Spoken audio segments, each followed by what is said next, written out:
जय हिंद दोस्तों, कैसे हो आप सभी। उम्मीद करूंगा कि आप सभी बहुत ही बढ़िया होंगे।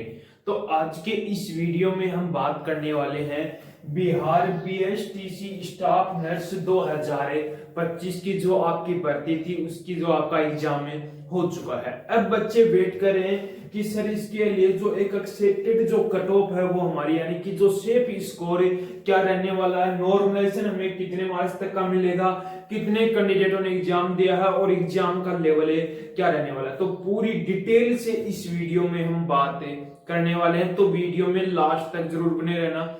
जो कैंडिडेट वीडियो में नए जुड़े हैं वो एक बार चैनल को सब्सक्राइब जरूर कर लेना, जिनमें जितनी भी भर्तियों की अपडेट है वो सबसे पहले आपको मिलती रहे। तो सबसे पहले मैं यहाँ पर बात करता हूँ कि जो आपकी टोटल वैकेंसी है वो कितनी है। वो है आपकी 11,389 प्लस आपकी यहाँ पर क्या है टोटल वैकेंसी है, जिसके लिए फॉर्म कितने कैंडिडेटों ने अप्लाई किया है।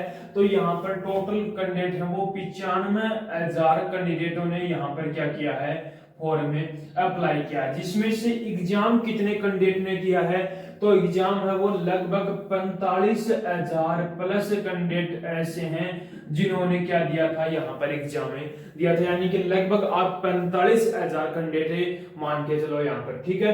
अब मैं यहाँ पर बात कर लेता हूँ कि आपका जो कंपटीशन है वो क्या रहने वाला है। तो कंपटीशन यानी कि वैकेंसी है 11,300 प्लस वैकेंसी, यानी कि लगभग आपका कंपटीशन है वो 3 पर स्टूडेंट, यानी कि एक सीट के लिए 3 कैंडिडेट ने क्या दिया है, यहाँ पर एग्जाम में दिया, ठीक है।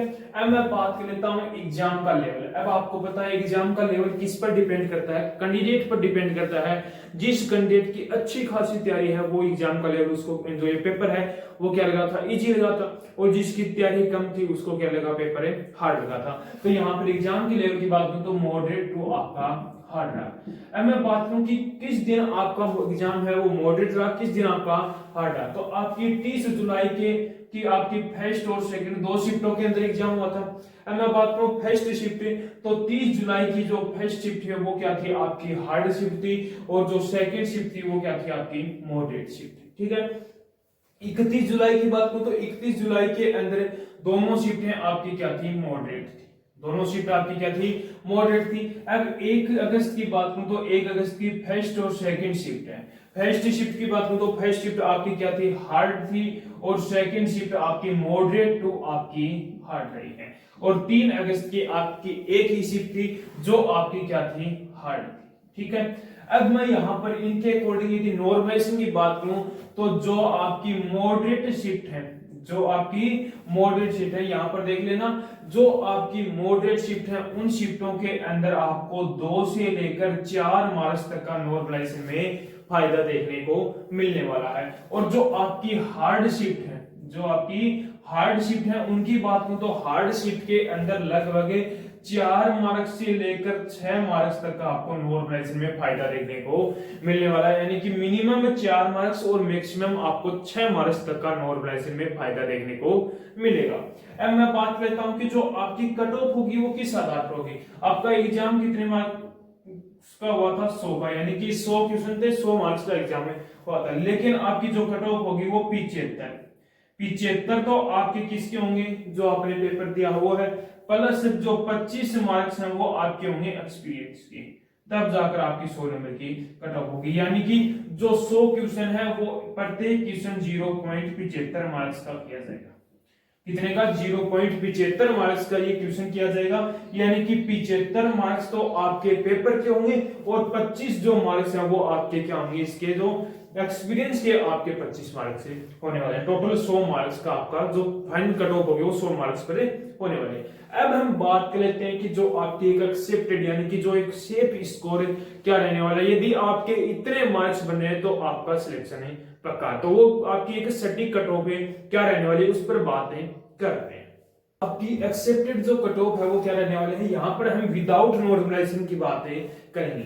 तो सबसे पहले मैं यहाँ पर यूआर कैंडिडेट की मैं बात करूं तो जिस भी कैंडिडेट के यूआर कैटेगरी से 60 से लेकर 63 के बीच में मार्क्स बन रहे हैं तो वो कैंडिडेट क्या है, यहाँ पर सेफ है रहने वाला है। बीसी की बात करूं तो बीसी के अंदर जिस भी कैंडिडेट के 57 से लेकर 60 के बीच में मार्क्स हैं तो आप भी कैंडिडेट क्या हो यहाँ पर सेफ रहने वाले हो। ईडब्ल्यूएस कैटेगरी की बात करूं तो ईडब्ल्यूएस के अंदर लगभग जिस भी कैंडिडेट के 54 से लेकर 56 के बीच में मार्क्स हैं तो आप भी कैंडिडेट क्या हो यहाँ पर सेफ रहने वाले हो। ईबीसी की बात करूं तो ईबीसी के अंदर लगभग जिस भी कैंडिडेट के 51 से लेकर 53 के बीच में मार्क्स हैं तो आप भी कैंडिडेट क्या हो यहाँ पर सेफ रहने वाले हो। एससी कैटेगरी की बात करूं तो एससी के अंदर जिस भी कैंडिडेट के 45 से लेकर 48 के बीच में मार्क्स हैं तो आप भी कैंडिडेट क्या हो यहाँ पर सेफ रहने वाले हो। एसटी कैटेगरी की बात करूं तो एसटी के अंदर जिस भी कैंडिडेट के 41 से लेकर 44 के बीच में मार्क्स हैं तो आप भी कैंडिडेट क्या हो यहाँ पर सेफ रहोगे। अब मैं बात करूं वुमेन कैंडिडेट की तो वुमेन के अंदर लगभग जिस भी कैंडिडेट के 48 से लेकर 50 के बीच में मार्क्स हैं, 48 से लेकर 50 के बीच में मार्क्स हैं तो वो कैंडिडेट भी क्या है यहाँ पर सेफ रहने वाले। ये आपके हैं जिनके पास एक्सपीरियंस नहीं है उन कैंडिडेट की कट ऑफ है। अब मैं बात करूं जिसके पास जो एक्सपीरियंस है उनकी तो वो कैंडिडेट यदि इतने मार्क्स मैंने बताए हैं इससे -10 कर लेना, यदि आपके इतने मार्क्स बने हैं तो आप भी कैंडिडेट क्या हो यहाँ पर सेफ रहने वाले, क्योंकि एक्सपीरियंस वाले कैंडिडेट को 10 मार्क्स तक का यहाँ पर फायदा देखने को मिलने वाला है। तो मैंने पूरी डिटेल आपको यहाँ पर बता दी है। यदि अभी भी कोई बच्चे का कोई डाउट बचा हो तो वो कमेंट बॉक्स में कमेंट जरूर करना, और एक बार कमेंट बॉक्स में कमेंट करके जरूर बताना कि आपने कौन सी शिफ्ट के अंदर एग्जाम दिया है और आपके कितने मार्क्स से बन रहे हैं, तो उसका रिप्लाई मैं बहुत जल्दी करने वाला हूं। तो उम्मीद करूंगा कि आपको हमारा ये वीडियो पसंद आया होगा। तो एक बार लाइक शेयर सब्सक्राइब जरूर करना और कमेंट करके एक बार जरूर बताना कि आपको हमारा वीडियो कैसा लगा।